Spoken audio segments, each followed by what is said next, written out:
Law of one यानी एक का कानून, या कह लीजिए एक का ज्ञान, या कह लीजिए एक के तरीके। यह उसके 21वें सत्र का भाग 2 है।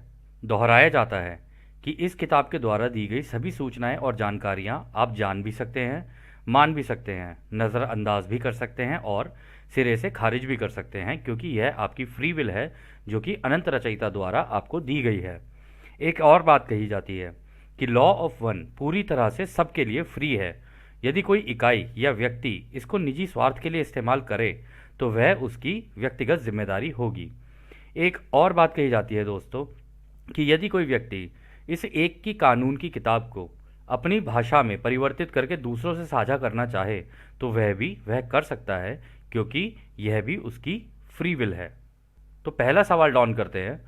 फिर हमारे पास एक ऐसी स्थिति है जहां पहले 25,000 वर्ष के अवधि के अंत में मैं अनुमान लगा रहा हूं कि जब ग्रह रक्षकों ने पाया कि किसी भी तरह की, चाहे वह सकारात्मक यानी पॉजिटिव या नकारात्मक यानी नेगेटिव इकाइयां हों या व्यक्ति हों या लोग हों, उनकी कटाई नहीं हो पाई थी। आप हमें बताइए कि तब क्या हुआ था, किस तरह की कार्यवाही की गई थी, आदि इत्यादि।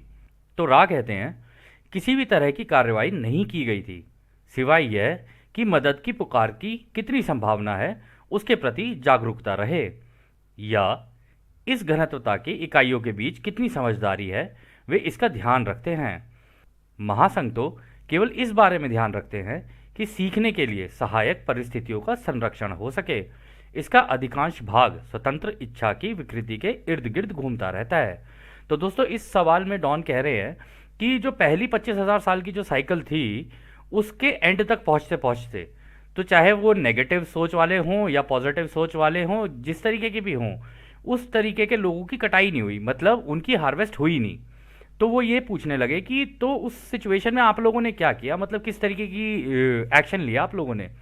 तो रा ने कहा देखो, हम ये तो नहीं करते कि हमको ये कार्रवाई करें या कुछ करें, सिर्फ हम लोग ये देख रहे थे कि कितने लोग हैं जो हमसे मदद मांग रहे हैं, बस उसके प्रति उनको जागरूक करना था, उनको ये बताना था कि भाई हम हैं तुम्हारी मदद के लिए, तुम मदद मांगोगे तो तुम्हें मदद मिल जाएगी।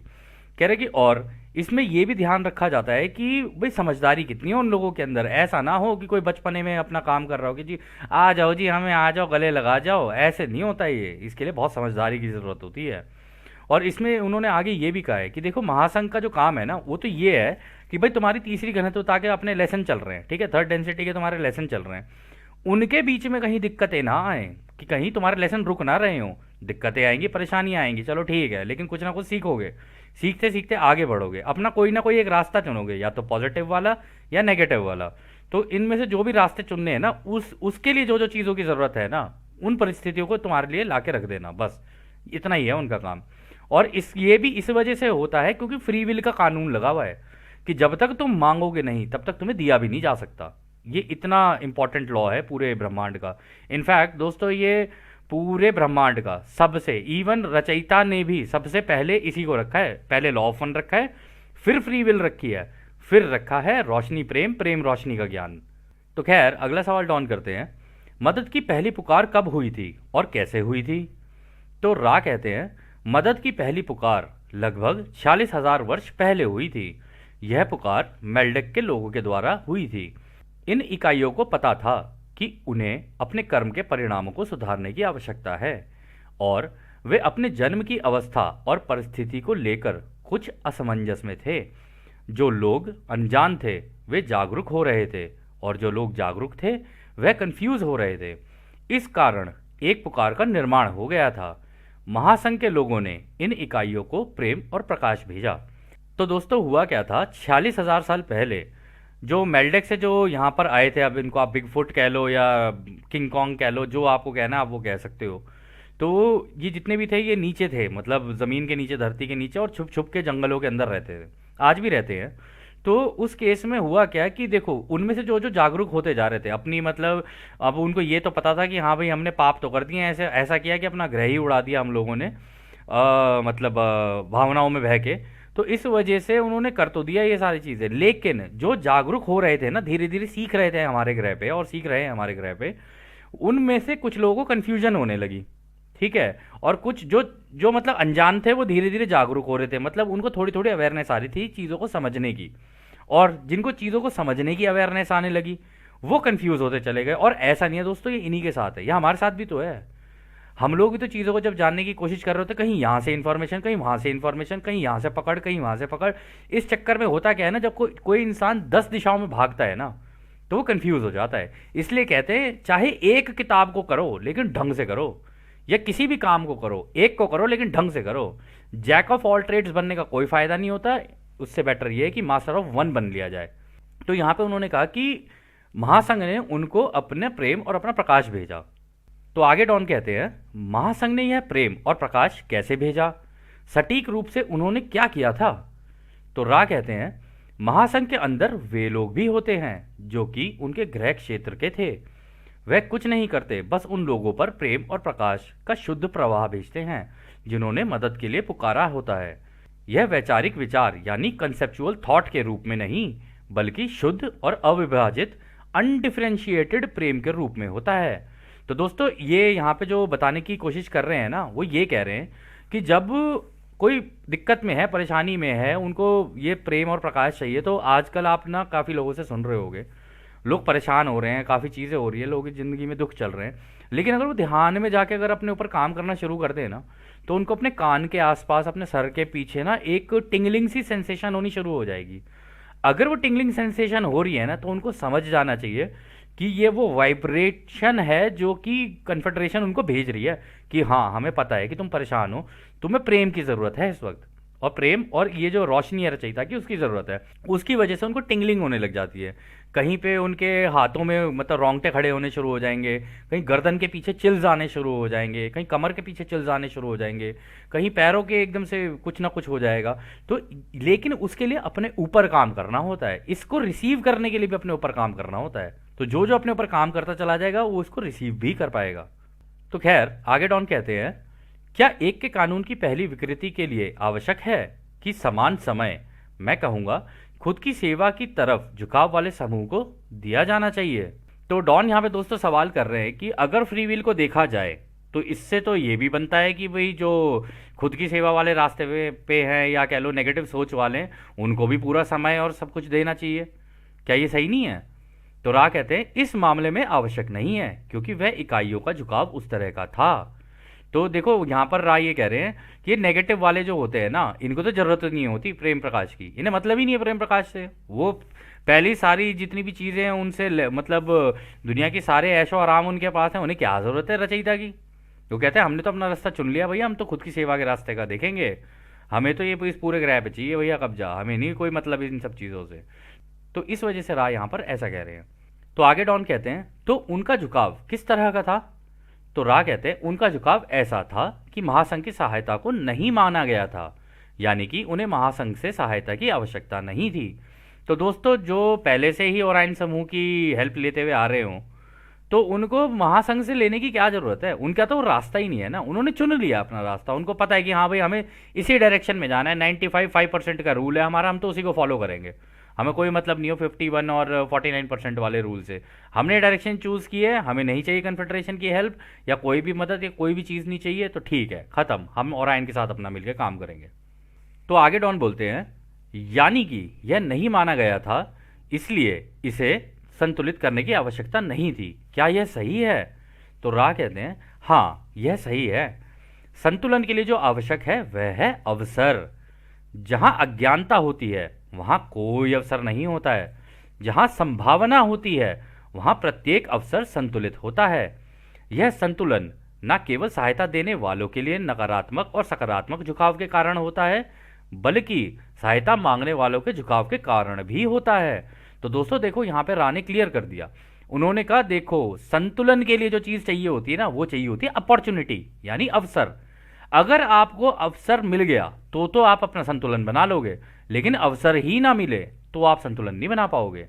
और यहां पर उन्होंने बहुत एक इंपॉर्टेंट चीज़ कही है कि जहां अज्ञानता होती है ना, वहां तो अवसर होता ही नहीं है। अज्ञानता के केस में कोई अवसर नहीं है। अवसर केवल वहीं हो सकते हैं जहां पर संभावना होती है। ठीक है, मतलब आप कुछ करना चाहते हो, या तो आप इस दिशा में जाना चाहते हो या आप उस दिशा में जाना चाहते हो, मतलब नकारात्मक या सकारात्मक। तो इस दोनों डायरेक्शन के अंदर जाने के लिए भी ना एक संभावना होती है। अगर अगर आपको वो डायरेक्शन चूज करनी है तो संभावना वैसी आ जाएगी आपके सामने, और जैसी संभावना आएगी वैसा आपका संतुलन हो जाएगा, उस दिशा में आप निकल जाओगे। और यहाँ पर वो कह रहे हैं ये केवल इस बात पे डिपेंड नहीं करता है कि भाई हम पॉजिटिव और नेगेटिव जो दोनों साइड हैं, ओरायन है और कन्फेडरेशन है, कह रहे कि हम अपनी वो जो अपनी क्या कहते हैं सर्विसेज दे रहे हैं वो किस तरीके से दे रहे हैं। ये तो उन लोगों के ऊपर भी डिपेंड करता है जो इन सर्विसेज को मांग रहे हैं। अब किसी का है ही खुद की सर्विसेज का मतलब खुद की सेवा का रास्ता है, तो उनको ओरायन ही देगा सारी चीज़ें यहाँ पे। लेकिन जिनको दूसरों की सेवा का रास्ता चुन रखा है उनको कन्फेडरेशन देगी, वो कन्फेडरेशन से मांगेंगे, ये ओरायन से मांगेंगे। और ये दोनों के रास्ते अलग अलग हैं, जो कि एक तरीके से एक प्रोसेस का, एक सेट प्रोसेस का हिस्सा है कि हाँ भाई एक वीडियो गेम है, एक वीडियो गेम में एक विलन वाली साइड है और एक हीरो वाली साइड है, ठीक है। या कह लो एक विलन में दो, एक गेम के अंदर दो पार्टीज हैं, ठीक है, एक दूसरी साइड है एक दूसरी साइड है और दोनों आमने सामने हैं। अब दोनों के रास्ते अलग अलग हैं। क्या क्लैश ऑफ क्लैन करके एक वीडियो गेम होगी, आपने खेली होगी शायद आप में से कई लोगों ने, तो वहां पर सब अपनी अपनी सभ्यताएं बना रहे होते हैं। कोई सभ्यता इतनी उग्र निकल जाती है कि पूछो ही मत, कोई सभ्यता ऐसी होती है जो कि बड़ी प्यार प्रेम से आगे निकल जाती है। तो ये कुछ उस तरीके की स्थिति की बात हो रही है। तो खैर आगे डॉन कहते हैं मैं यहाँ कुछ स्पष्टीकरण चाहता हूँ। ओरायन समूह द्वारा पहला संपर्क कितने वर्ष पहले किया गया था? तो रा कहते हैं आपके समय को नापने के हिसाब से लगभग 60,000 वर्ष पहले ओरायन समूह ने संपर्क करने की कोशिश की थी। तो डॉन कहते हैं मुझे माफ करिए, मेरा मतलब पहले प्रयास से है जो दूसरे मेजर चक्र में हुआ था, यानी दूसरी 25,000 साल की साइकिल में जो हुआ था। अब हम दूसरे 25,000 वर्ष के बारे में बात कर रहे हैं। कितने वर्ष पहले ओरायन समूह ने उस चक्र में संपर्क करने की कोशिश की थी? तो रा कहते हैं ओरायन समूह का अगला संपर्क आपके समय के 3600 साल वर्ष पहले हुआ था। तो देखो दोस्तों, यहाँ पे डॉन पूछ तो रहे हैं कि भाई सेकंड साइकिल में कब हुआ ये, मतलब पहली 25,000 साल की निकल गई, दूसरी वाली में कब हुआ ये। लेकिन रा ने कहा ये अभी से, मतलब 1981 से 3600 वर्ष पहले हुआ है, जब ओरायन ने एक्चुअली में दोबारा कांटेक्ट किया है। तो आगे डॉन कहते हैं दूसरे शब्दों में 40,000 वर्ष पहले ओरायन समूह द्वारा संपर्क की कोई भी कोशिश नहीं हुई थी क्या यह सही है? तो रा कहते हैं हाँ यह सही है, 40,000 वर्ष पहले कोई भी कांटेक्ट नहीं हुआ था ओरायन के साथ। तो डॉन आगे कहते हैं जैसे कि हम दूसरी 25,000 वर्ष की चक्र की तरफ आगे बढ़ते हैं, क्या उस समय का युग लुमेरियन युग था क्या, मतलब लुमेरिया के लोग रहते थे? तो रा कहते हैं यह गलत है। हालांकि प्राकृतिक आपदा जिसके कारण लुमेरिया का विनाश हुआ था, उससे जो लोग बच गए थे और लुमेरिया से थे, उन्होंने दक्षिण अमेरिका से पूरे अमेरिका तक अपना सीखना सिखाना जारी रखा। जैसा कि आप उन्हें जानते हैं, यह आगे चलता रहा उस पुल पर जो अब मौजूद नहीं है। उनमें से कुछ आगे रशिया चले गए। और दोस्तों फिर वो आगे कहते हैं कि आगे टेप खत्म हो गया था। तो वो कह रहे थे जो लेमुरियन सिविलाइजेशन थी ना, उनको पता था कि प्राकृतिक आपदाएं आने वाली हैं, तो उन्होंने समझदारी दिखाई, क्योंकि वो मेडिटेशन वगैरह करते होंगे, ठीक है, क्योंकि उसी तरीके की सभ्यता थी वो, जैसा कि रा ने पहले भी बताया कि आध्यात्मिक रूप से आगे बढ़ रहे थे। तो उनको पहले ही पता था कि यहाँ इस तरीके की आपदाएं आएंगी, तो सारे अलग अलग डायरेक्शंस में निकल गए। तो वो कह रहे हैं ना साउथ अमेरिका, यानी कि आपका ब्राज़ील हो गया, पेरू हो गया, चिले हो गया, ये जितनी भी कंट्रीज है ना वहाँ पर, और फिर वहाँ से निकल के और भी नॉर्थ अमेरिका में जहाँ पे रेड इंडियंस जिनको बोलते हैं, मतलब ये दोनों एक ही चीज़ है तो ये साउथ अमेरिका और उधर हैं, लेकिन अलग अलग जगहों पर सारे के सारे फैल गए उसके बाद। तो खैर आगे डॉन सवाल करते हैं, हम जल्दी से दोहरा लेते हैं, कितने वर्ष पहले लेमुरिया में प्राकृतिक आपदा हुई थी? तो रा कहते हैं आपके समय के 50,000 वर्ष पूर्व हुआ था। उसकी शुरुआत आपके समय के लगभग 53,000 वर्ष पूर्व हुआ था, जो कि पहले मास्टर चक्र के अंतिम छोटे चक्र तक खत्म हुई थी। तो दोस्तों यहाँ पे पता है रा क्या कह रहे हैं, ये जो पहली वाली साइकिल चल रही थी ना 25,000 ईयर्स की, उसके एंड तक पहुंचते पहुंचते फिर ये प्राकृतिक आपदाएं धीरे धीरे आनी शुरू हुई थी।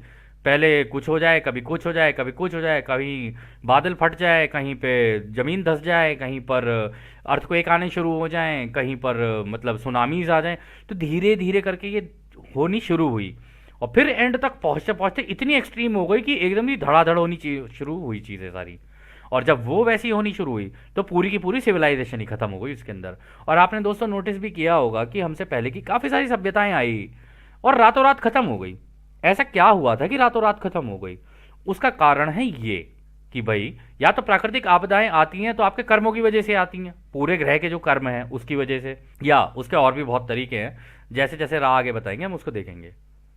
तो आगे डॉन कहते हैं, आपके कहने का मतलब मास्टर या मेजर चक्र है? तो राह कहेंगे, सही नाम है मेजर चक्र। यानी पहली, देखो दोस्तों, 25,000 25,000 25,000 तीन साइकिल को बोलेंगे मेजर, मतलब major cycle major cycle major cycle.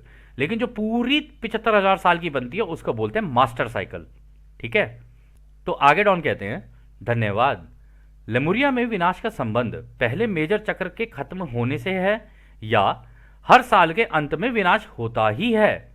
मतलब यहां पे डॉन पूछ रहे हैं, क्या ऐसा होता है कि भाई 25,000 साल की साइकिल के एंड में जाके ये डिस्ट्रक्शन होनी ही होनी है, या ये लेमुरिया का जो विनाश हुआ वो मेजर जो साइकिल चल रही थी उनकी वजह से कुछ हुआ? तो रा कहते हैं, हर मेजर चक्र के अंत में ऊर्जाओं का संगम होता है। इसकी वजह से आपके ग्रह की सतह के गतिविधि में एक अनिवार्य सामंजस्य यानी एडजस्टमेंट होता है, यानी कि प्राकृतिक आपदाएं आती ही हैं। तो दोस्तों, जब भी युग का अंत होगा ये प्राकृतिक आपदाएं तो आनी ही आनी है। वो उसका कारण ये है कि जितनी भी एनर्जीज है ना, मतलब अर्थ की जितनी भी होगी, हमारी ऊर्जाएं और हमारी धरती की ऊर्जाएं, वो सारा ना अपना एक एडजस्टमेंट करती है, मतलब एक यूनिटी में आने की कोशिश करती है। क्योंकि विभाजन इतना ज़्यादा हो चुका होता है तो ग्रह भी अपने यूनिटी में आने की कोशिश कर रहा होता है, और ग्रह के लोग, कई कई लोग ऐसे होते हैं जो उस यूनिटी को समझ के उस यूनिटी में आने की कोशिश कर रहे होते हैं। तो ग्रह उन लोगों के साथ अपने आप को अलाइन करना शुरू करता है, और दूसरी तरफ ऐसे लोग होते हैं जिनके दिमाग में विभाजन होता है। तो इस यूनिटी को बैलेंस करने के चक्कर में ना, वो एडजस्टमेंट जब चलती है उसकी वजह से प्राकृतिक आपदाएं आ जाती है। कहीं क्लाइमेट का कुछ हो जाएगा, कहीं किसी का कुछ हो जाएगा, तो ये सारी चीज़ें हो ही जाती हैं। तो खैर, आगे डॉन कहते हैं, आपका बहुत बहुत धन्यवाद। मैं माफ़ी चाहूँगा कि मैं काफ़ी बेवकूफ़ी भरे सवाल पूछ रहा हूँ, परंतु इससे मेरे वह बिंदु काफ़ी स्पष्ट हो गए हैं जहाँ हमें कन्फ्यूजन था। उसके लिए हम धन्यवाद कहते हैं। दूसरी 25,000 वर्ष के मेजर चक्र में क्या कोई अन्य महान सभ्यता थी जिसका विकास हुआ था? तो दोस्तों, यहाँ पे जो डॉन कह रहे हैं ना कि दूसरी साइकिल, यानी अब ये सेकंड साइकिल की बात हो रही है, 25,000 साल की साइकिल के अंदर क्या कोई ऐसी महान सभ्यता थी जिसका टेक्नोलॉजी के मामले में कुछ हुआ हो विकास, या किसी तरीके से कुछ महान बनी हो कोई सभ्यता? तो रा कहते हैं, यदि आप टेक्नोलॉजी के संदर्भ में बात कर रहे हैं, कोई महान समाज उस चक्र के दौरान नहीं हुआ था, परंतु डेनेब के लोगों के बीच में कुछ प्रगति हुई थी और उन्होंने शारीरिक रूप में वहां जन्म लिया, जिसे आप चाइना कहते हैं। और दोस्तों देख लो, आज भी देख लो आप, टेक्नोलॉजी के मामले में पूरे वर्ल्ड में अगर किसी का नाम है तो वो चाइना का नाम है। क्योंकि वहाँ की जो सिविलाइजेशन है ना, उनकी जितनी भी वहाँ पर जो लोग आए हैं ना, वो डेनेब करके एक गैलेक्सी है वहाँ से आए हैं, या तो डेनेब एक, हाँ गैलेक्सी ही है डेनेब, वहाँ से उनका जन्म यहाँ पर हुआ है। और डेनेब जो गैलेक्सी है ना, वहाँ पर टेक्नोलॉजी का बहुत हैवी यूज़ होता है। तो इस वजह से ना वहाँ की जितनी भी जानकारियाँ हैं ना, वो उन लोगों के दिमाग में है, इसलिए उन लोगों के दिमाग टेक्नोलॉजी की दिशा में ज़्यादा तेज चलते हैं। या ये भी कह सकते हो कि उनको किसी ने टेक्नोलॉजी पकड़ाई क्योंकि उसको ये पता था कि इनके पास वो दिमाग है जो इस तरीके की टेक्नोलॉजीज बना सकें। तो आप समझ ही सकते हैं ऐसा कौन कर सकता है। तो खैर, आगे रा कहते हैं, आपके ग्रहों के कई हिस्सों में हरा किरण, ग्रीन रे, यानी कि हृदय चक्र को सक्रिय करने के लिए उचित सकारात्मक कदम उठाए गए। इनमें अमेरिका, एक द्वीप जिसे आप अफ्रीका कहते हैं, एक द्वीप जिसे आप ऑस्ट्रेलिया कहते हैं, और जिसे आप भारत के रूप में भी जानते हैं, उनके साथ अनेक लोग जो अलग अलग जगह बिखरे हुए हैं, वे सारे लोग शामिल हैं। तो दोस्तों देखो, इस साइकिल के अंदर भी क्या हुआ था, आपको याद होगा उन्होंने कहा था कि भाई युद्ध हो गया इनका लेमुरियंस के बीच में और अटलांटियंस के बीच में। इनका साथ देने के लिए, लेमुरियंस का साथ देने के लिए कन्फेडरेशन उतर गई, उनका साथ देने के लिए हमारे ओराइन भाई साहब उतर गए। तो हुआ क्या कि जब वो हुआ डिस्ट्रक्शन, तो जो लोग समझदार थे वो वहाँ से निकल गए, कुछ अमेरिका चले गए, कुछ अफ्रीका चले गए।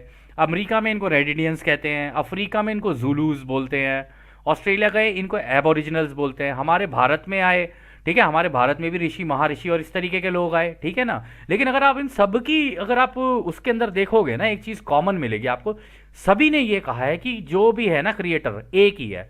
इस चीज़ को उन्होंने नहीं छोड़ा कि हाँ एक है, और हर धर्म के अंदर यही बात है, भाई वो जो भी है एक ही है, वो जो भी है एक ही है, क्योंकि उन लोगों को अच्छे से ज्ञान था कि रचयिता है कौन, वो सीख के आए थे, इसलिए अलग अलग जगहों पर बिखर गए और धीरे धीरे अपनी नई नई सभ्यताएं शुरू की।